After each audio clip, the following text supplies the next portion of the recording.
Assalamu alaikum, qadrli tomoshachilarimiz. Sağlarmısınız, hürmetli televizor qarovchilar. Tabiat yeşillikka ko'mili, quyosh yumortiroq jilita, quloqlarni qushlar sayravi erkali. Mana shunday motor yozgi kunda sizni salamlar bizga shodmiz. Yeşil tös yanarış, azatlık, şadlık hem bəxit tösü. Bu tös kişi ömrünün davamlı bulup, tabiat bilen birlikte yaşayın kürsədə. Yeşil tösünün turmuşuğuzda kübrək bulun tilep, manzara tapşırığını başlayız.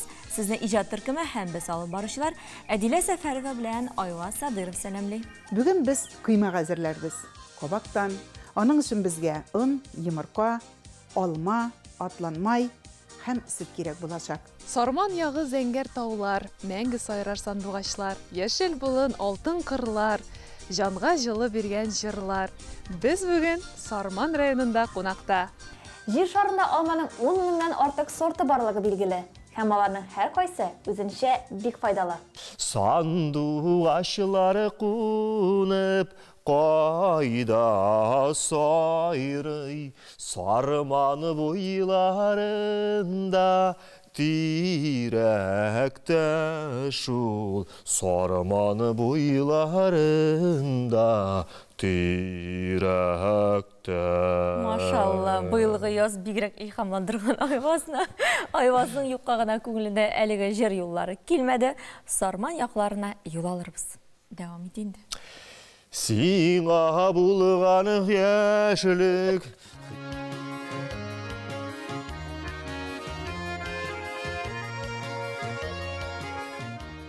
Sarman yağı zengər taular, мәңгі сайрар сандуғашлар, yeşil bulun altın qırlar, жанға жылы берген жырлар. Biz bugün Sarman rayonunda qonaqta. Sarman yağı indi ol ilgilikten boy tarixli. Өзінің мотор ешкеткешіне шындай табиғатларына бай, талантларына, талант иелеріне бай, өзінің шәхслері біле бай район екенін білесіз инсаның. Біздің Илхам Шакировларыбыз, Зухра Сахабиевлар, Зухра Шарифуллиналар, Гүлдәния Хайруллиналар, бик көп жырчылар, шигырь язучылар, өзіміздің академигіміз, менә быел 80 яшын үткәргән Дамир Гарифуллин. Шулар белән бай яғы инде ул безнең. Тарих сәхифәләренә күз салсак, тирә-юн тарих кешеләр биредә айрымрак. Бу гүзәл якның үткәне, аны җитәкләгән кешеләре белән танышыйк. Сарман төбәге моннан 288 ел элек телгә алына. Татарстан автономияле Совет Социалистик Республикасы төзелгәннән соң бу җирләр Минзәлә кантонына караган. 1922-30 елларда Чаллы кантонына кирип ала. Ә соңрак Сарман районы оеша.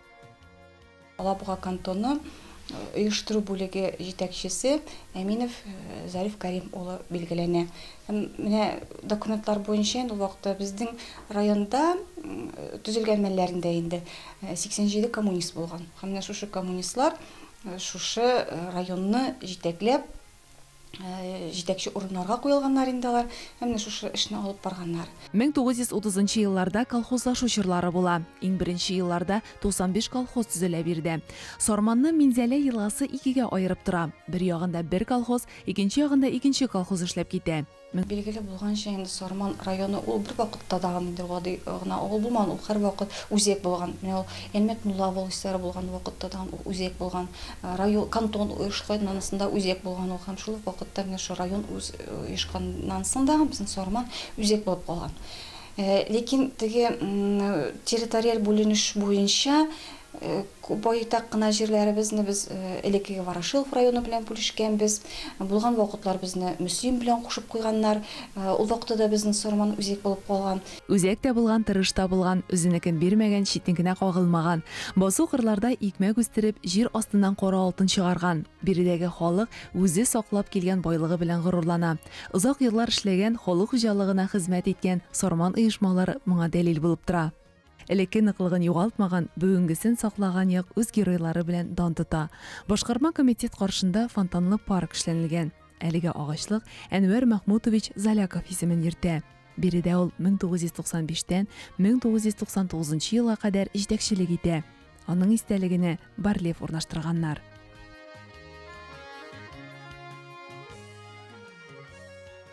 Ленин урамы Сарманның мәркәзе, ягъни үзәге. Заманалар үзгәрсә дә, биредә пролетариат юлбашчысына салынган һәйкәлне саклап калганнар. Укырга. Ленин бабабызның бу сүзләре аграр көллияте укучылары өчен бүген дә мөһим. Республика олимпиадаларында беренчелекне алып, Россия дәрәҗәсенә үтүчеләрне чыгарган белем йорты да монда урнашкан. Сарман районында 23 балалар бакчасы, 15 татар, 5 рус мәктәбе бар. Музейдан кала бай мәгълүмат саклаучы үзәкләштерелгән китапханә эшләп килә. Сарман районы бит инде ул җырлы моңлы район, шуңа күрә җырлы моңлы гомер дип аталган атаклы җырчыларга багышланган күргәзмә бар. Менә монысы безнең районнан чыккан язучылар, шагыйрьләр, галимнәргә багышланган күргәзмә почмагы. Ул русча һәм татарча эшләнгән. Әлеге күргәзмә белән алдагы тапшыруларда якыннан танышырбыз. Гүзәл Сарман буйларына кайту юллары алда әле. Дөньяда иң популяр ризык минемчә кыймактыр. Кайсы гына халыкны алма, шул халыкта кыймакка охшаган ризык бар. Рус кыймаклары блин дип атала инде улаймы? Француз кыймаклары, монгол гамбиры, болгар паланчиклары, инглиз панкейксы, хинтларның досысы, эфиоплар инжирасы һәм башкалар. Барысы да кыймак инде гомумән алганда. Кыймак. Без бүген үзебезчә кабак кыймаклары пешерербез. Әссәламу алейкум, хөрмәтле тамашачылар. Бүген без кыймак әзерләрбез. Кабактан, аның өчен безгә ун, йомырка, алма, атланмай һәм сөт кирәк булачак. Кабакны инде мин алдан вак угыштан уып әзерләп куйдым. Сезнең вакытыгызны әрәм итмим әле диеп, кабакка сөт салабыз. Менә мин 100 грамм сөт алдым. Йомырка сытабыз. Безгә алма да кирәк була. Алманың кабыгын әрчибез.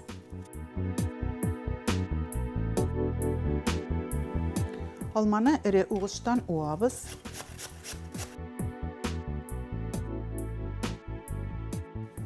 Әзгенә шикәр киместеп җибәрәбез. Һәм бал кашыгышында камыр көпірткіш өстибез. Бераз генә туз да өстәп җибәрәбез.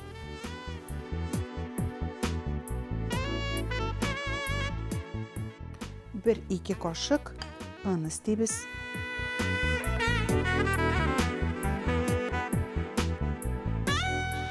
Bir bal kaşığı may salıb jibərəmiz.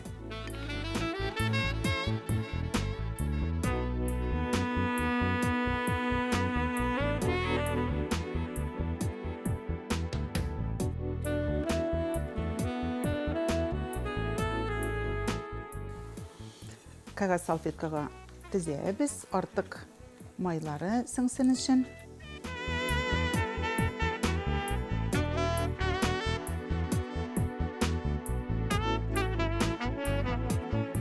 Kıymakны qaymaq bilən birsək də yaray, türlü variyeniyalar bilən, əmin bugün balı bilən birəm.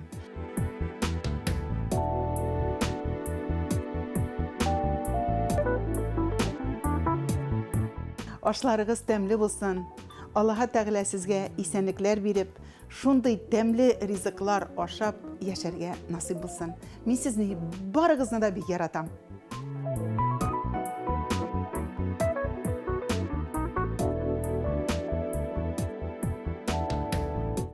Яңа ғасыр телерадио компаниясы тамашачыларны, тыңлаучыларны дөньяның иң кайнар яңалыклары белән таныштыра. Һәм танылган шәхесләр турында сөйли, кызыклы сюжетлар төшерә, уйланырга мәҗбүр итә, ял иттерә. Шул рәвешле үзенең тырыш хезмәте белән татар телен, мәдәниятен үстерү һәм саклауга зур өлеш кертә. Чит төбәкләрдә сөйләп яшәүче татарларыбызны берләштерә. Үткәндәге сәхифәләргә бергәләп күз салыйк, төрле елларда бу көн нинди вакыйгалар белән истә калган. 20 ел Татарстан Яңа ғасыр каналы эфирда. 20 ел біз Татарстан Республикасындағы барлық вақиғаларны яқтыртып барабыз. 2016 елның 27 апрелінде Гепард 3-9 проектының 3-ші фрегатын суға түшірділер. Ул Яшел Үзәннең Горький исемендәге заводында түзелгән иде. 2 елдан соң бу көннәрдә Рөстәм Миңнеханов Истанбулга рәсми сәфәр кылды. 2022 елның бу көнендә Рөстәм Миңнеханов Мьянмага эшлекле сәфәргә барып кайтты.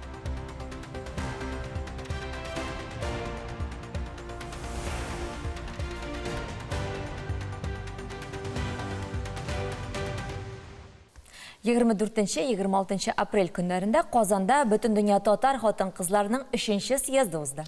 Съездда Татарстан Республикасы районнарыннан, Россия Федерациясының 53 регионыннан, 15 ира һәм якын чит илләрдән 500-дән артык делегат катнашты. Алар арасында Мәскәү татар штабы координаторы Гөлнара Яруллина да бар. Гөлнара, исәнмесез? Күз алдына китерү дә авыр. Күз алдына китерәсе дә килми. 53 регионнан менә җыелган безнең милләттәшләребез. 500 хатын-кыз бит ул. Мин монда берәү, өйдә икәү үземнең арада була 5-6 хатын-кыз арасында да бик уңайсыз система. Монда 500 кеше арасында, хатын-кыз арасында ләксәм, мин гомумән югалып калган булар идем. Ничегрәк узды, Гөлнара?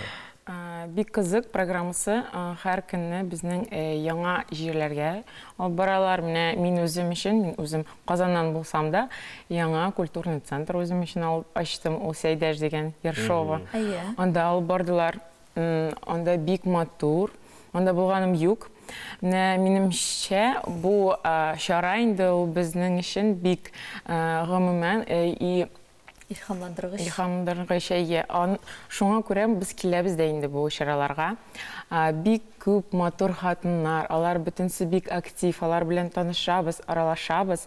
Менә бу чараларда без бер-беребезгә ниндидер яңа мәгълүматлар бирәбез, ничек эшләүбез турында сөйлибез. Пленар утырышта бөтен төрле төбәкләрдән килгән хатын-кызлар актив эшләрен турында безгә чыгыш ясадылар. Менә сезнең истә калган, сезнең игътибарны юнәлткән нинди шундый фикер, тирән берәр фикерләр яңгырадымы? Иң төп фикер минемчә миңа калган инде ул хатын-кызлар турында, хатын-кызларда бөтен зур эшләр алар алып баруы һәм ничек алар шул актив ясыйлар бөтен үзләренең төбәкләрендә. Һәм Василий Шайхразиев та үз чыгышында әйтте, менә сезнең буйларыгызда инде бөтен шундый яхшы эшләр. Шул иң төп тема. Менә СВОда да сез булышасыз безгә дип шундый фикерләрне әйтеп куйды. Бар дөнья хатын-кыз җилкәсендә. Дип җөпләп әйтеп булган бу фикерне. Менә Казан, Мәскәүдә сезнең хатын-кызлар клубы эшләп килә, ялгышмасам. Бу хакта тулырак тәфсилләбрәк сөйләсәгез иде. Клубка ләгәс килә берәүнең. Безгә Мәскәүгә килеп килсәгез, без сезнең өчен җыелыш ясарбыз. Менә безнең беләсез инде Национальный конгресс татар и тюркских народов шундый оешма бар. Анда без инде менә татарларны гына түгел, гомумән төрек халыкларының хатын-кызларны белән мин үзем шул оешманы алып барам. Һәм анда безнең төрле актив һәм танылган хатын-кызлар Мәскәүдә, Россиядә чыкканда да бит инде менә шуларны җыеп, шул хатын-кызлар клубы ясарга булдым. Һәм алар без кичәләрдә менә бу елны инде Рамадан аенда мин бик матур хатын-кыз ифтарын уздырдым. Анда 50 актив кызлар булды. Алар бөтенсе бизнес өлкәсеннән актрисалар, җырчылар, Мәликә, гомумән безнең белән шул кичәдә булды. Бик кызык, шундый матур кичә узды. Бөтен кызлар Рамазан аеннан тыштагы нинди чаралар?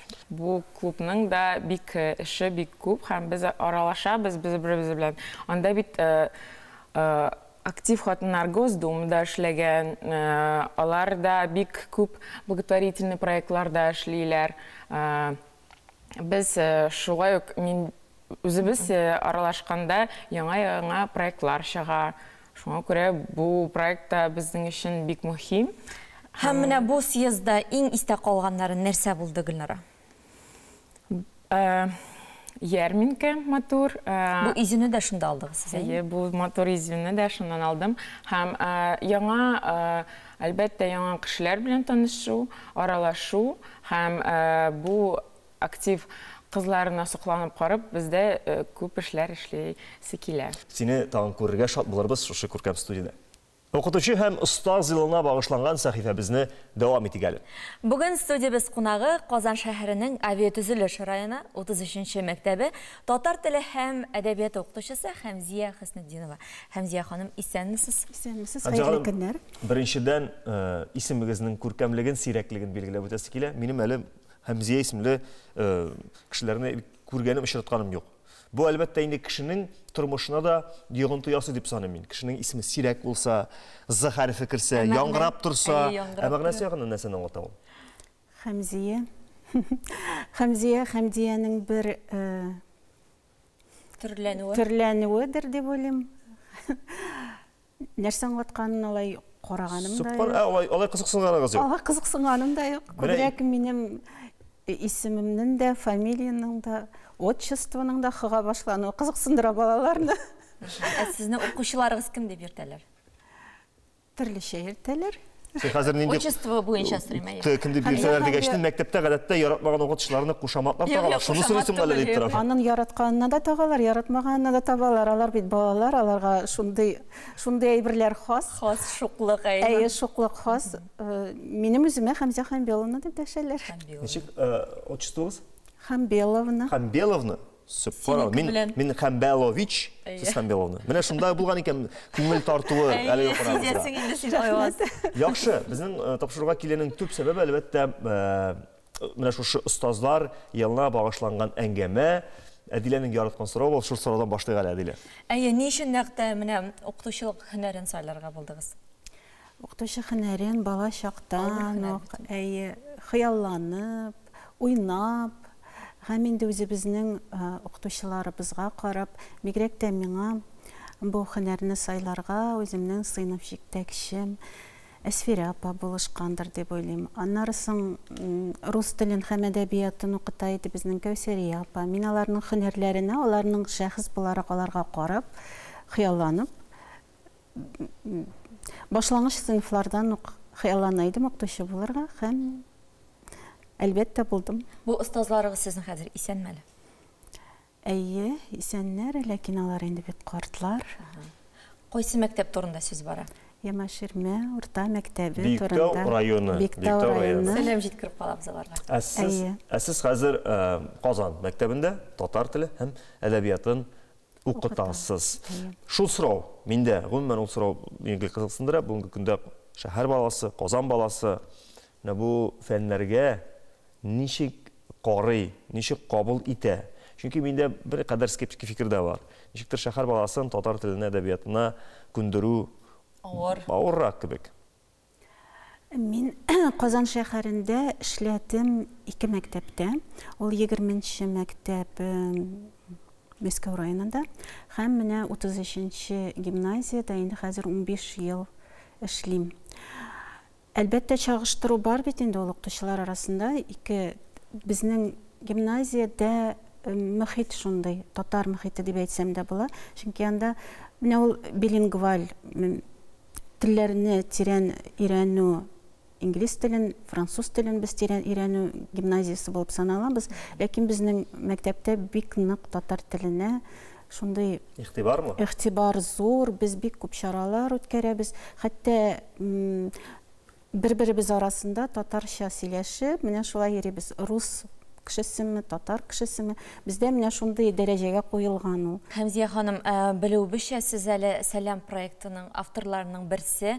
Менә бу нинди проект, шул хакта сөйләбрәк китсәк итә, сөйләбрәк.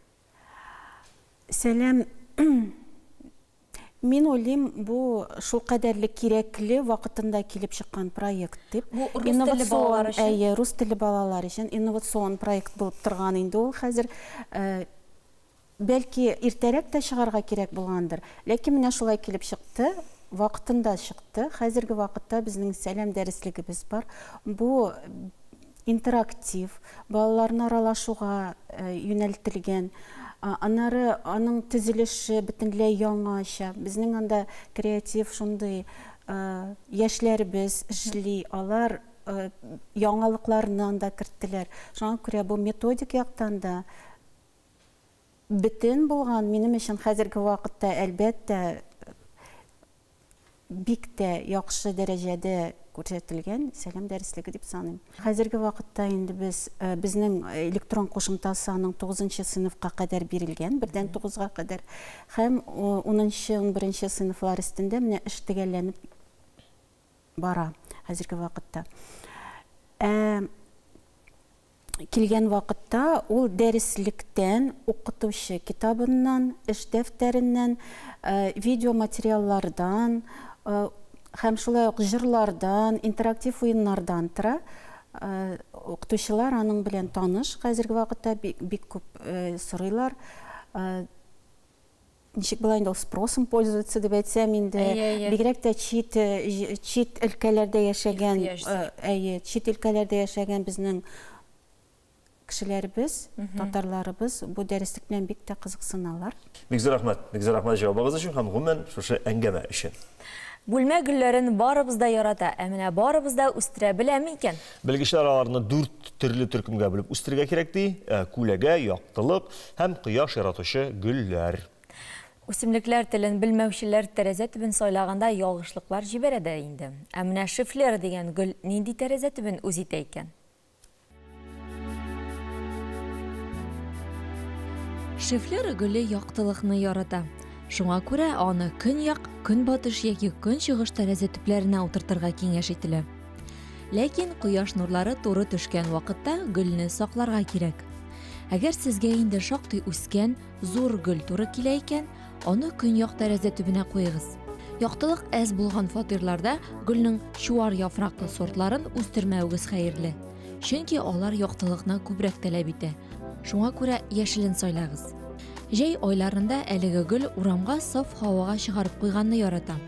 Андый очракта гөлне ярым күләгәле, үтәле җилсез урынга куегыз дип киңәш итә белгечләр. Шифлер үскән бүлмәдә һава дымлылыгы урта күрсәткечләрдән югарырак булырга тиеш. Гөл бүлмә шартларына җиңел ияләнсә дә, көндәлек су белән бөркеп тору аңа бик уңай тәэсир итәчәк. Яфракларына тузан җыелганны көтеп тормыйча, даими рәвештә гөлне сөртеп торсагыз, ул тагын да купшыланып, матурайып китәчәк. Гөлгә суны алдан әзерләп куегыз. Берничә көн торган суда зыянлы матдәләр очып беткән була. Шуңа күрә гөл өчен ул күбрәк туры киләчәк. Һава температурасы югары булмаса яхшы. Шушы гади генә киңәшләрне истә тотсагыз, шифлер сезне үзенең купшылыгы белән сөендерәчәк. 28-29 апрельдә Санкт-Петербургта Көчле кешеләр лигасының 4-нче этабы узачак. Монда Казан, Санкт-Петербург, Ульяновск, Димитровград, Смоленск шәһәрләренең иң көчле командалары ярышачак. Татарстан данын Крылья Барсов, ягъни Барс канатлары баскетбол командасы яклаячак. Бүген бездә менә нәкъ шушындый көчле кешеләрнең берсе, әлеге команданың уенчысы Динар Камалиев. Динар, сәлам. Исәнмесез. Исәнмесез. Нинди яңалыклар шуннан да менә шушы баскетбол дөньясында? Безнең менә күптән түгел генә Санкт-Петербургта узып китте чемпионат России һәм шуннан соң без калдык Лига сильнейших людей дип атала торган турнирда. Бу 3-3 уйный ала торган стритбол правилары буенча турнир инде. Бу шушы көчле кешеләр турниры, көчле кешеләр лигасы турниры дип атала инде. Бу РФБ тарафыннан махсус ясалган турнир. Бу 6 этаптан торыла. Һәм инде һәр этапта 5 команда катнаша инде, һәм төрле шәһәрләрдә бу уза инде. Мәсәлән, хәзер скоро июньдә Пермь шәһәрендә булачак, Екатеринбургта булды, Мәскәүдә булды, Питерда 2 тапкыр булачак менә. Алабиса Казанда да булар дип уйлыйбыз инде. Алабиса все. Әле билгеле түгел. Әле юк, әле Казанда узу-узмау әле билгеле түгел. Һәм инде безнең өчен бу бик мөһим вакыйга, бу популярлаштыру өчен дә безнең өчен бик важный дип әйтәм инде. Вот күбрәк кешеләр карасыннар иде, трансляцияларны күрсеннәр иде. Ну, массовый яктан популяр өчен бик яхшы турнир дип атала. Сезгә көч биреп тора инде ул. Безгә инде бик каты көч биреп тора, монда инде фотосессияда уза инде, бик күп кеше карый. Залларга. Менә стритбол кагыйдәләре буенча дидең син. Нинди аермалыклар бар? Стритбол дөресен әйткәндә үземнең кызыксынганым юк минем, әйме? Монда 3-3 уйныйлар инде, 15 очкога хәзер. 3 кеше. Командада 3 кеше. 3 кеше. Аның мәйданы, уен мәйданы шул ук. Мәйданы короткий площадка инде, теге яртысы гына. Площадка. Һәм бер кәрҗин була инде. Бер кәрҗингә менә аңлашылды. Теге обязательно если не забиваешь инде, кирәк топны за трехочковый чыгарга. Һәм инде яңа баштан уйный башларга кирәк. Менә шундый үзенчәлекләре бар. Бу авырмы, җиңелме, менә баскетболчы күзлегеннән караганда, мондый кагыйдәләр? Мондый кагыйдәләр бу монда тиз уйнала, бик тиз, әгәр дә 5-5 карасаң, чагыштырсаң, бу инде бик динамик, яктан бик кызу уен, тиз уен. Кешедән дә, спортчыдан да хәрәкәт, динамика сорый, тиз эш итүне сорый. Һәм әлбәттә инде бу очракта әзер булып кирегә, күбрәк әзерләнергә кирәктер. Хәтта классик баскетболга караганда. Һәр командадан 5 кеше сайлана, 2 кеше запаста тора. То есть алмашалар, күбрәк алмашала, чтобы динамикны поддерживать итәргә өчен. Әдилә, син нәрсә булса да аңлыйсыңмы баскетболда? Син әгәр дә аңламасаң, миңа төрт, мин сиңа тәрҗемә иттермен. Беләсең, нәрсә кызыксындыра. Менә Динар үзе шушы спорт төренә ничек килеп керде икән, ничә ел шөгыльләнә һәм ничә яшьтән башланды шомау? Мин инде 19 яшымнан шөгыльләнә башладым баскетбол. Һәм миңа звонитлар, чакырдылар да, мин бик рәхәтләнеп килдем. Хәзер инде миңа 33 яшь тула. Бик күптән инде. Динар, баскетбол дөньясы белән бит инде син әлбәттә уйнап кына түгел. Үзең дә әле бәлки җан атары буларак кызыксынасыңдыр дип беләм. Бүгенге көндә матчларга йөрисеңме? Менә классик баскетбол турында сүз бара. Трансляцияларын карыйсыңмы? Нинди команда өчен җан атасың? Үзебезнең 12-сына барып куәтләп киләсеңме уеннарга? Әлбәттә инде без команда белән сөйләшәбез һәм ял көне обязательно уеннарга барабыз, йөрибез, аралашабыз, алар белән, игроклар белән дә аралашабыз. Алар каян чыгалар, менә шунда очрашабыз. Безнең өчен бу бик командада менә иң өлкән кешегә 50 яшь дидегез сез әйме, менә яңа килгән яшьләргә сез үзегез дә остаз буласыздыр инде хәзер. Инде хәзер инде остаз булырга тырышабыз инде, потому что иң кичкенә хәзер менә иң яшь игрок инде безнең 17 генә яшь аңа, һәм аннан соң 19 яшь бара, аннан соң 22. Ну, то есть, карасаң башка командаларга безнең команда иң яшьләрдән дип санала. Команданың исеме дә бит, Әдилә, син ничә яшь дисең, әйме? Ничә яшь булган карамастан, аларның команданың исеме Барс канатлары. Демәк, яшькә түгел монда эш, канатның никадәр киң җәйләвендә нык булуында. Шуңа күрә канатларыгыз нык булсын, уңышлар, Динар. Бик зур рәхмәт сезгә. Конагыбызда Крылья Барсов Барс канатлары баскетбол командасының уенчысы Динар Камалиев иде. Біз моң сандығы сәхифәсе белән дәвам итәрбез. Исәнсез, хөрмәтле халык иҗатын, музыка уен коралларын яратучы тамашачыларыбыз. Уен коралларының формасы, зурлыгы, материалы, хәтта тембры кешеләрнең кайда яшәү белән, халыкның нинди шартларда, нинди табигатьтә яшәү белән тыгыз бәйле. Мисал өчен, кыргыз халык музыка уен коралларын алыйк. Инде кыргыз музыкасы табигать һәм табигатьтә яшәү рәвеше белән аваздаш. Менә алыйк аларның җырларын, җырлардагы сүзләрдә аларның табигате чалына, күчмә яшәү рәвеше чагыла. Инде хәтта инструменталь композицияләрне алганда да, анда инде табигать белән бу музыка аваздаш. Без беләбез кыргыз халкының күп кенә уен коралларын. Мәсәлән, кыргыз халкы дигәндә күз алдына килә кыяк, мәсәлән, комуз, керне уен кораллары. Инде без бүген кыргыз халкының жыгач, авыз, комуз дип аталган музыка уен коралы турында сөйләшербез. Кыргыз халкының теле төрки тел. Безнеке татарныкы шикелле. Шуңа күрә аның теле безгә аңлаешлы. Инде без жыгач, авыз, комуз дигәндә безнең татар теленә бик охшаш. Әйдәгез әле карап китәйек. Жыгач димәк агач дигәнне аңлата, авыз димәк авыз дигәнне аңлата, комуз димәк кубыз яки гомумән уен корал дигәнне аңлата. Инде тапшыруда аңлаешлы булсын өчен мин бу уен коралын агач, авыз кубыз дип әйтермен, яки агач кубыз дип кенә дәшермен. Инде агач кубыз иң борынгы уен кораллар рәтенә керә. Бу уен коралы инде тимер кубызга кадәр барлыкка килгән. Музыкаветлар шундый фикердә, бу уен коралы бер үк вакытта берничә җирдә барлыкка килергә мөмкин. Мәсәлән, Сибир халкы шушы уен коралын биредә үскән, тайгада үскән агачлардан ясаган булсалар, мәсәлән, көньякта яшәүче халыклар, мисал өчен, бамбук агачыннан ясый торган булганнар. Агач кубызны бер башында таррак булган агач пластинадан ясыйлар. Бу уен коралының озынлыгы каядыр 18 см тәшкил итә, киңлеге 2 см тәшкил итә. Шушы пластинаның уртасында тел уелган, телгә бәйлиләр 30 см озынлыкта ефәк җеп бәйлиләр. Менә шушы җеп пластинаны тарта, авызга триләр, пластинаны җеп ярдәмендә тарталар һәм менә шунда тавыш барлыкка килә. Инде бу пластинаны ясыйлар, мәсәлән, зелпе агачыннан, барбаристан ясыйлар, яки бүре җиләге дибез, яки карга миләшеннән ясыйлар. Элек-электән агач кубызда хатын-кызлар уйнаганнар. Инде замана үзгәрә бара, бүгенге көндә бу уен коралында ир-атлар да уйныйлар.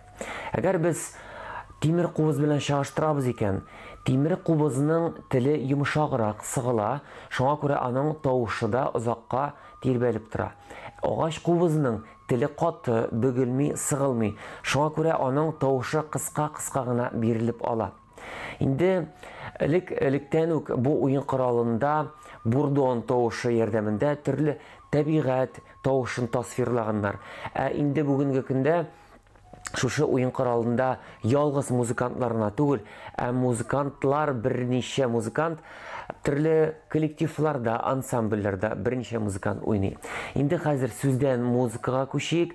Бездә бүген кунакта махсус музыкант, ул Кыргыз Республикасының мәдәният отличнигы, Устат Шакирт исемле традицион музыка үзәгенең музыкаль җитәкчесе Кутманалы Султанбеков безгә Күк исемле кыргыз халык композициясын уйнап күрсәтер.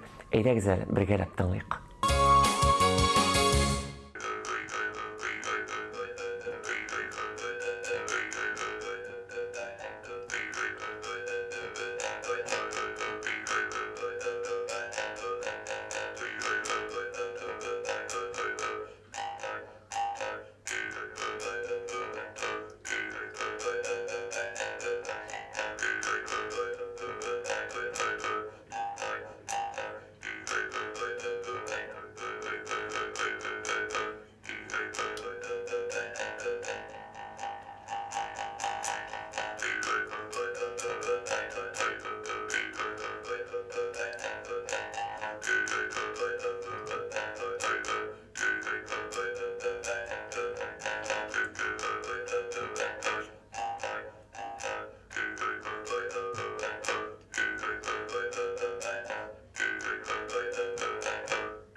Шушы яхшы нотада без үзебезнең сәхифәне төгәллик. Исән сау булыгыз, киләсе очрашларга кадәр. Яңа гасыр телерадио компаниясе тамашачыларны, тыңлаучыларны дөньяның иң кайнар яңалыклары белән таныштыра. Һәм танылган шәхесләр турында сөйли, кызыклы сюжетлар төшерә, уйланырга мәҗбүр итә, ял иттерә. Шул рәвешле үзенең тырыш хезмәте белән татар телен, мәдәниятен үстерү һәм саклауга зур өлеш кертә. Чит төбәкләрдә сөйләп яшәүче татарларыбызны берләштерә. Үткәндәге сәхифәләргә бергәләп күз салыйк, төрле елларда бу көн нинди вакыйгалар белән истә калган.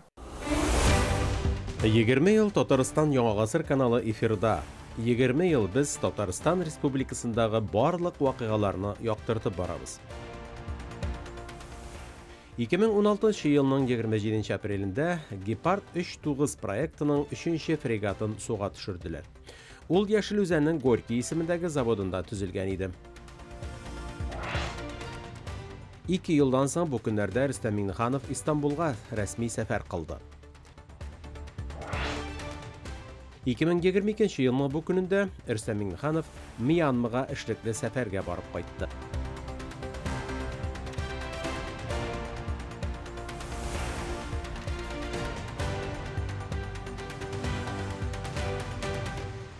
Сызык һәм нукталарның төрле рәвештә урнашып язылуын заманында айрым уку йортларында өйрәнгәннәр. Минем әти әлдә белә аны. Ул әни белән мин аңламасын өчен шулай дип сөйләшәләр. Чынмы? Кодлардан торган әлифбаны галим һәм рәссам Самуэль Морзе уйлап тапкан. Морзе теле дип ишеткәнегез бардыр инде, әйме? Әйе. Ул 27 апрельдә туган, шуңа күрә бүген Морзе әлифбасы көне билгеләп үтелә. Миләүшә Ризванова бу әлифба турында әллә никадәр кызыклы мәгълүмат туплаган, сүзне аңа бирик.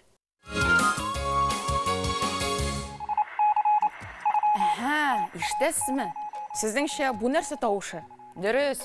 Бүгенге көн яшь үсмерләр бу тавышны танымаска да мөмкиннәр. Ә менә урта буын олылар шундук аңлап алганнардыр. Исән саулармысыз, мөхтәрәм телевизор караучылар? Бу мин, Миләүшә Ризванова, барлык игътибарыгызны үземә җәлеп итеп, кызык дөнья сәхифәсен бик теләп башлап җибәрәм. Аңлагансыздыр, бүгенге темабыз Морзе әлифбасы. Әлеге әлифбаның туган көнен нәкъ менә бүген билгелиләр. Морзе әлифбасы марзианка яки Морзе коды әлеге аралашу сылу белән инде эш итмиләр, ләкин үз вакытында әлеге марзианка бик актуаль аралашу чарасы булган. Сызык һәм нукталарның төрле рәвештә урнашып язылуын заманында айрым уку йортларында өйрәнгәннәр. Әлеге код әлифбасын галим һәм рәссам Самуэль Морзе уйлап чыгарган. Ул 27 апрель туу сәбәпле әлеге көнне Морзе әлифбасының да көне итеп билгеләгәннәр. Марзианка тәүге тапкыр 1830 елда беренче электр телеграфы ярдәмендә эшли башлаган. Бер вакыт Самуэль Морзе Европадан пассажир судносында кайтып барганда шундый хәл була. Озак сәяхәтләр вакытында халыкка күңелсез булмасын өчен корабль эшчеләре фокус күрсәтергә уйлыйлар. Хәзер мине физика фәне белән кызыксынучылар аңлар дип өметләнәм. Корабльдәге тамашачыларга электромагнит индукциясенең тәэсирен күрсәтергә булалар. Электр киеренклеге астында булган бау янына магнит компасын куялар һәм әлбәттә әлеге компасның теле актив рәвештә әйләнә башлый. Шуннан соң Самуэльнең башына сигналлар ярдәмендә аралашырга мөмкин икән дигән уй килә. Сос марзианка телендә иң билгеле булган шифр. Ул «Коткарыгыз, без авыр хәлдә» дигәнгә тиң. Күпләр сос сигналын беренче тапкыр Титаник кораблиннан 1912 елның 15 апрелендә бирелгән дип уйлый. Шулай да әлеге код беренче мәртәбә 1909 елның 11 августында Арапауэ исемле Америка пароходы тарафыннан кулланыла. Әйтеп үткәнемчә, безнең көннәрдә әлбәттә яңа технологиялар, заманча элемтә чаралары кулланыла. Морзе әлифбасы белән бик сирәк чакта флотта һәм төрле ашыгыч ярдәм оешмаларында гына кулланырга мөмкиннәр. Шулай да кайбер чакларда әлеге әлифба алыштыргысыз ярдәмче булып санала. Бүгенгә менә шулар. Бу нинди тавыш? Айваз белән Әдиләдән сәлам хаты гына икән. Киләсе очрашуларга кадәр. Бу Морзе телендә Миләүшә рәхмәт дигән аңлата. Аңлагандыр. Өметләнәбез, Миләүшә, бик зур рәхмәт. Без дәвам итәбез. Бик җиңүнең 78 еллыгына санаулы көннәр калып бара. Бу көн бер кайчанда үз әһәмиятен югалтмый. Чөнки илебездә бик ватан сугышы җиле кагылмаган бер генә гаиләдә, бер генә йортта юктыр ул. Кызганыч, бу сугышта катнашкан ветераннарыбыз да бик аз калып бара. Бисән булганнарның да инде күбесе 100 яшькә якынайып килә. Апас районы Багыш авылында яшәүче Фәхим абый Фәсхиев та бик тиздән шушы түгәрәк дасын тутырачак. Кулыннан килмәгән эше юк, балыгын да тота, агач эшенә дә хирис, бакча эшеннән дә калмый, күз генә тимәсен ди аның турында балалары, авылдашлары. Сез килгәнне көттем. Бүген балыкка да бара алмадым дип шаяртып каршылады ул безне. Һәр көнне иртә кич 2 тапкыр балык тотарга бара икән. Апас районы Багыш авылында яшәүче сугыш ветераны Фәхим абый Фәсхиевка тиздән 95 яшь тула. Бүгенге көндә ул Рашат тәрбиясендә гомер кичерә. Бер генә дә тик тормый, гел хәрәкәттә, гел хезмәттә. Сугыш елларын исә яшь аралаш елмаеп искә төшерә. 40 елларда мин ат җиктем. Колхозда Tırmaladım da, sokaladım da, ebiyete atına bolum bir vaxta sokmadı. O zilveren var kondu, tartap buna şeyler sokmadı. Atla sokmadan bir vaxtda da, Kütüge baram, at bir koyağa ketmiş, kaçmay. Nasıl iyileşti, mena sokmayın bir de. Emalayda at kovalar, şabırsa da atlarını tutalmıyorlar. Nasıl şu at bilen jiktim de, saban da sürdüm. Soğuz başlangan ettiler. Soğuz başlangan biz patbiri şeyge uyun kaçırdık. Armiyaya kaldılar. Armiyada Sverdlovski'de Abuşi'de bulduk. Ondan soruştular, kulüpte indirip çıkardılar da povur kirek, povurdu taptılar, sapornikini taptılar. Bütün nerse kirek bir sene varsa huzursu kirek diler. Neden üzdeyiz? Ben mayır yanına çağırıp aldı. Kras Oktar Beyramı'na hazırlık. Kızıl Kamaşka büyük maturu tribüsünler yazdım. Mayır bir ıslattım yine. Tağın Suborov'un da Kutuzov'un sözleri var bir. Onu şöyle tahtağa yazırga gerek. Mesela portretler tabi bilesin mi? Suvorov ile Kutuzov'un portretleri yaşadım.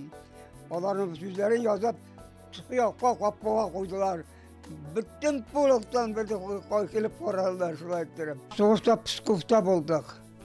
Ana Pskov'tan dersi nasıl payitahtı ettik indi. Ben barış ettim şimdi Estonya'ya, Latvia'ya, Litva'ya. Litva yerinde öğreneyim buldum. Onda regional olanları 5 mertebe öğreneyim buldum ben. 3 tapqır qatı yaralana, qıyı, batır yigit orden medaller bilen böleklene. Şimdi ondan kaçlaştım. Onlar rahatlarına başlamıştım. Kambayonga zayıf sürüp gittim. Onda bir şey yaptırdım. Zayıf ettirdim. Pamuçluğa Avrupa kayıp gitmiştim. Kambayonga yanında pamuçluk bulup kaldım. Şundan ikinci yıl kambayonga okup kayıttım. Bir yıl kambayonda işledim. İkinci yılda işlemedim. Kolhoz aldım beni Umartaşılıkta. Umartaşıda ben. Resim sızımға usta yigit 30 yıldan artıq mektepte resim hizmet dersleri okuta. Karandaş, boya pumalanı бүгінде қолынан düşürmey. İyi divarları mine şunday üzü yasagan resimler, portretlar bilen tulu, ağaçtan bizekler, çeşeklerde kesip yasıyol. Yigit kişiге 70 türlü hünerde az degen мәqalini naq Fahim abi kibiklerge eytelerdir. Özümle bilgenini verdim, ben Washington eti bilen bir katakar olanam. Xədirdə bolsa bizge. Jileçilga desen eti, jiletin satıga desen eti, qallaga jilga desen eti, balıqtırga desen eti, balık satıga desen eti. Anın bilmegen şey Washington. Bir sene historiyadan söyleyip gittim, mektepte okuyan çağında Roma direktör apastan, maşinası batıla. Eti şu vaxtlarının maşinasını ne bulab bir avtosesler birinci xınarı. Ağaçında bir katı usta, çilteller neler yaşıyordu. Ramlarmında bizim avulda mene ağaçtan boğan alışlar küseyet teze ırıkların. Ağaçını kıla kayıyorun kübüsünde. Eti yasaganlar, kursavlarda bir katı kubalar. Tük bağı, zaraqsı tük bağın kişiler atalar, ili jandıralar, ili tirisk atalar. Biz de jiyip balarız. Eti iki ayıra da şunlardan kapşıklar öyle bereğin kapşıkları. Sitka gibi asini başında. Halal jifiti Osiyapa bilen terbiyeli, işke batır kişilikli balalar terbiyelep istirgenler, üzünün matur tırmış örnegi bilen avuldaşları aldında abruy, hürmet kazanıp yaşi veteran. Sandu aşıları kunup, Qayda sayrıy, sarmanı boylarında, Direkte şul, sarmanı boylarında, Direkte. Maşallah, bıyılğı yaz bigirek ilhamlandırgan ayvasının yuqqağına көңілінде әлігі жер yolları келмеді, sarman yaqlarına yol alırız. Devam edin de. Сиңа булғаны яшілік.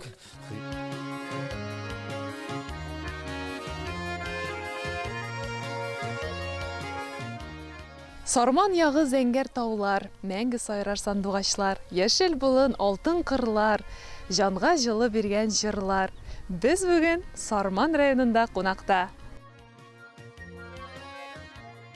Sarman yağı инде элек-электен бай тарихлы. Өзінің матур ишкеткечине ошондой табигатьлерине бай, талантларына, талант иелерине бай, өзінің шәхсләре белән бай район икәнен беләсез инде. Біздің Илхам Шакировларыбыз, Зухра Сахабиевлар, Зухра Шарифуллиналар, Гүлдәния Хайруллиналар, бик күп жырчылар, шигырь язучылар, үзебезнең академигыбыз, менә быел 80 яшын үткәргән Дамир Гарифуллин. Шулар белән бай ягы инде ул безнең. Тарих сәхифәләренә күз салсак, тирә-юнь тарих кешеләр биредә аерымрак. Бу гүзәл якның үткәне, аны җитәкләгән кешеләре белән танышыйк. Сарман төбәге моннан 288 ел элек телгә алына. Татарстан автономияле Совет Социалистик Республикасы төзелгәннән соң бу җирләр Минзәлә кантонына караган. 1922-30 елларда Чаллы кантонына кереп ала, ә соңрак Сарман районы оеша. Алабуга кантоны оештыру бүлеге җитәкчесе Әминов Зариф Карим улы билгеләнә. Менә документлар буенча ул вакытта безнең районда төзелгән мәлләрендә инде 87 коммунист булган. Һәм менә шушы коммунистлар шушы районны җитәкләп җитәкче урыннарга куелганнар инде алар. Һәм менә шушы эшне алып барганнар. 1930 елларда колхозлашу чорлары була. Иң беренче елларда 95 колхоз төзелә бирде. Сарманны Минзәлә елгасы икегә аерып тора. Бер ягында бер колхоз, икенче ягында икенче колхоз эшләп китә. Билгеле булганча инде Сарман районы ул бер вакытта дагы инде гади гына авыл булмаган, ул һәр вакыт үзәк булган. Менә ул Әлмәт Мулла волостьлары булган вакытта да үзәк булган. Район кантон оешканнан-сында үзәк булган ул һәм шул вакытта менә шу район оешканнан-сында безнең Сарман үзәк булып калган. Ләкин теге территориаль бүленеш буенча байтак кына җирләребезне без элеккеге Ворошилов районы белән бүлешкәнбез. Булган вакытлар безне Мөслим белән кушып куйганнар. Ул вакытта да безнең Сарман үзәк булып калган.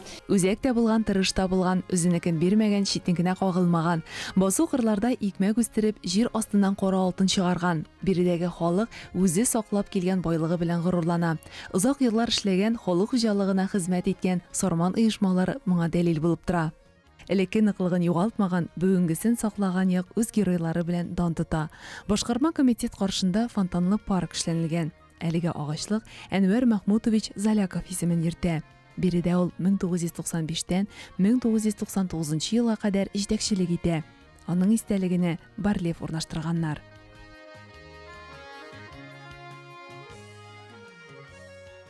Ленин урамы Сарманның мәркәзе, ягъни үзәге. Заманалар үзгәрсә дә, биредә пролетариат юлбашчысына салынган һәйкәлне саклап калганнар. Укырга. Ленин бабабызның бу сүзләре аграр көллияте укучылары өчен бүген дә мөһим. Республика олимпиадаларында беренчелекне алып, Россия дәрәҗәсенә үтүчеләрне чыгарган белем йорты да монда урнашкан. Сарман районында 23 балалар бакчасы, 15 татар, 5 рус мәктәбе бар. Музейдан кала бай мәгълүмат саклаучы үзәкләштерелгән китапханә эшләп килә.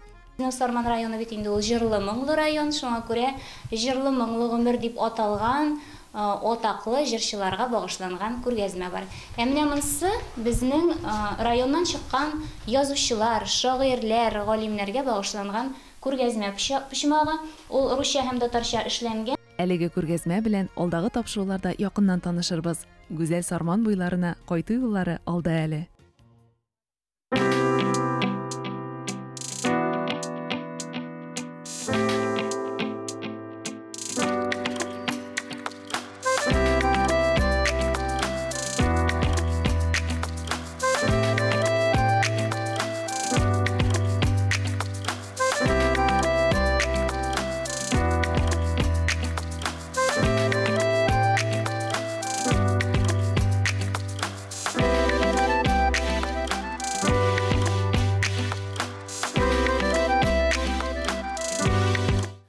Көнгә бер алма ашау организмның С витаминына булган ихтыяҗының 4тән 1 өлешен бирергә сәләтле ди. Алмада B1, B2 витаминнары да күп. Алар арганлыкны, күңел төшенкелеген җиңәргә, йокысызлык белән көрәшергә ярдәм итә. Алманың башка файдалы үзенчәлекләре турында алдагы видео язмадан белербез. Җир шарында алманың 10 меңнән артык сорты барлыгы билгеле. Һәм аларның һәр кайсы үзенчә бик файдалы.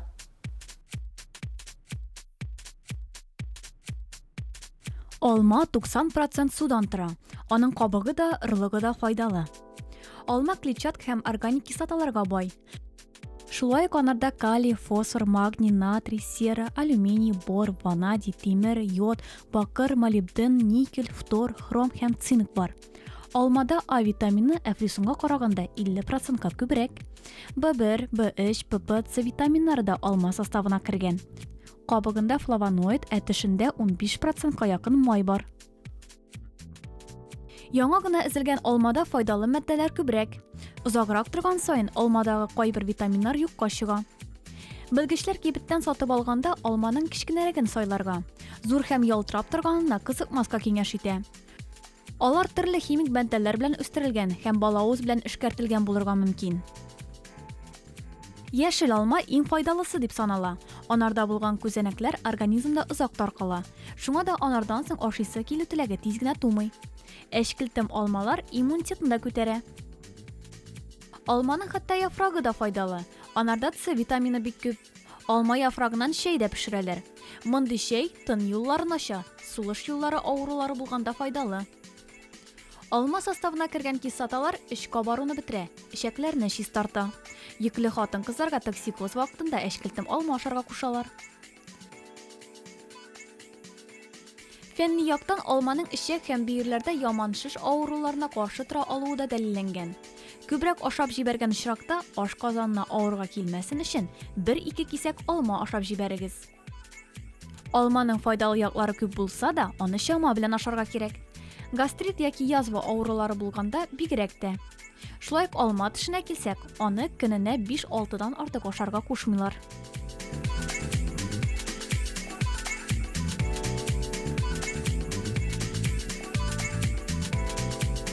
Файдасын күрегез, сау сәламәт булыгыз. Иртәгә 28 апрельдә пирамида концертлар залында үткәннәр сагындыра проекты юксыну дип аталган искә алу кичәсен тәкъдим итә. Проектны ел сайын Болгар радиосы үткәрә. Бу елда Илһам Шакиров, Әлфия Авзалова һәм Дөнә Тимергалиева кебек мәшһүр җырчыларыбызны искә алачакбыз дип вәгъдә итә Болгар радиосының баш мөхәррире Илфар Кәримов. Бүген ул бездә кунакта. Илфар, сәлам. Сәлам. Нашны вәгъдәләр белән килеп кирдем. Алдан вәгъдә итеп куяймы? Бу вәгъдә итәбез. Үткәннәр сагындыра концертлар сериясе дип атарга була бит инде. Шуның арасында хәзер юксыну дигән бу аның шушы чираттагы сериясенең исеме, бер төре. Моңа кадәр булмады андый. Юк, безнең моңарчы булган иде үткәннәр сагындыра проекты. Без анда 70-нче, 80-нче, 90-нчы елларны күрсәткән идек. Бу инде үзенә күрә бер театрлаштырылган тамаша иде. Болгар радиосы алып баручылары мини спектакль уйнадылар. Шуның арасында инде без шул чорга караган популяр җырларны яңгыраттык сәхнәдә. Шулай ук безнең булган иде Сагыну дигән кичә. Анда инде без Әлфия Авзалованы искә алган идек. Аның җырларыннан торган концерт ясаган идек. Менә бу юлы юксыну дигәнендә үткәннәр сагындыра проектының без инде 3 мәшһүр җырчыбызны искә алабыз. Ул Илһам Шакиров, Әлфия Авзалова һәм Дөнә Тимергалиева. Концертта да фақат аларның репертуарыннан гына җырлар яңгыраячак. Анда инде безнең өлкән буын җырчылары да бар. Газинур Фарухшин, Зөһрә Шәрифуллина, Рима Ибрахимова, театр артистлары да җырлаячак. Әсхат Хисмат, Хирая Акбарова, һәм инде яшьләр Филус Кахиров, Зөлфирә Шәйдуллина, Сирина Зайнетдинова. Алар да нәкъ менә шушы мәшһүр җырчыларыбызның җырларын кабат тамашачыларга җиткерәчәк. Соңгы берничә атна дәвамында инде безнең студиядә йолдызлар яңгыры булды, йолдызлар җырчылар килеп, шушы концерт турында тәфсилләп сөйләп киттеләр. Менә хәзер оештыручы белән дә әңгәмә карап утырабыз. Тагын кемнәрнең өлеше керде шушы концерт? Моның үзенчәлекле яклары бик күп әлеге проектның. Әйткәнемчә инде монда шул чорны чагылдырачакбыз бит инде без монда спектакльдан күренешләр дә булыр, бәлки инде шигырьләр, җырлар һәм алып баручылар да, мәсәлән, без инде 2 чор алып баручы сәхнәгә чыгарга булдык. Аның берсе Болгар радиосы алып баручылары булса, мәсәлән, мин, икенчесе Феруза апа Мәсгуд. Ул инде танылган диктор, барыбыз да аның тавышын һәр көнне метрода йөргәндә ишетәбездер. Саклыгыз, ишекләр ябыла дип ул кисәтә безнең юлда йөрүчеләрне. Менә шушы 2 чор сәхнәдә очрашачак инде менә.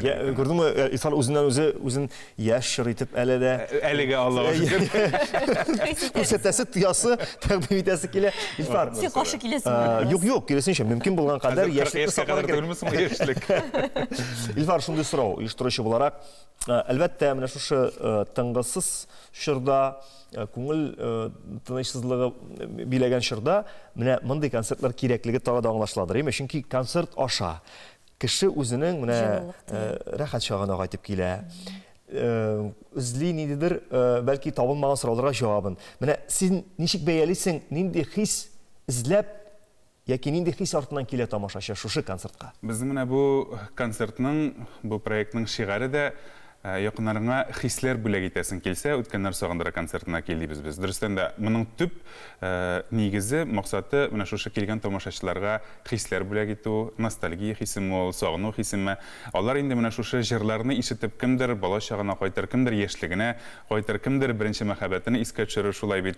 Әйткәнемчә, анда инде бик тонылган җырлар яңгырый. Тик ак чәчәкләр кебек кар ява, сагыну җыр Әлфия Авзалованың. Илһам Шакиров репертуарындагы популяр җырлар, Сәрвиназ дисеңме, Хәмдүнә Тимергалиеваның җомга җырлары, булар һәркемгә дә таныш җырлар. Менә безнең инде шушы проекттан соң тамашачылар залдан җырлап чыгып китәләр. Я елап чыгып китәләр. Ну, күбер очракта инде җырлап. Менә чөнки һәркемнең күңеленә шул кадәр якын булган кадерле җырлар, һәм алар дөрестән дә аларга нинди дә булса хисләрен искә төшерергә ярдәм итәр.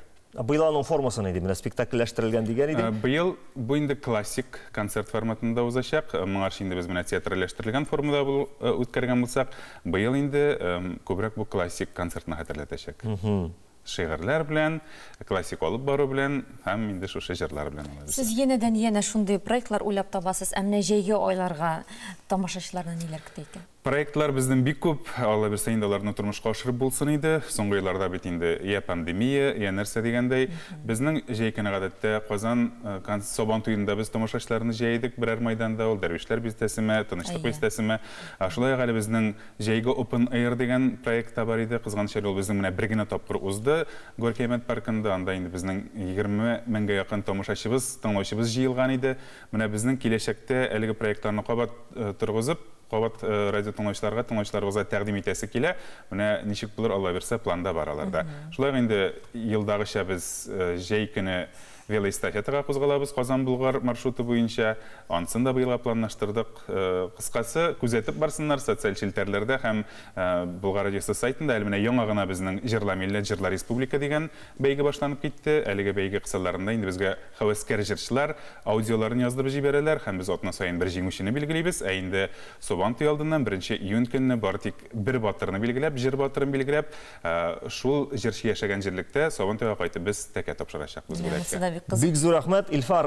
Менә җыр дөньясы, әйме сәнгать дөньясы тамашачы өчен һәр вакытта да ул җиңел җайлы кебек әйме, ләкин оештыру ягыннан карасаң, әлбәттә бу бик зур хезмәт. Әлбәттә бу әле психологик яктан да шуның кадәр зур хезмәт дип әйтик. Шуңа күрә уңышлар, сабырлык теләп каласы килә, Илфар, сиңа, синең командага. Бик зур рәхмәт килгәнең өчен. Бездә кунакта Болгар радиосының баш мөхәррире Илфар Кәримов булды.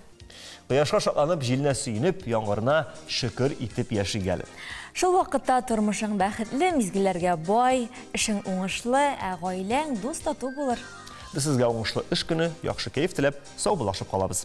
Сезнең белән 2 сәгать дәвамында Манзара тапшыруның иҗат төркеме һәм алып баручылары Әдилә Сәфәрова, Айваз Садыров булдык. Исән-имин булыгыз. Сау булыгыз.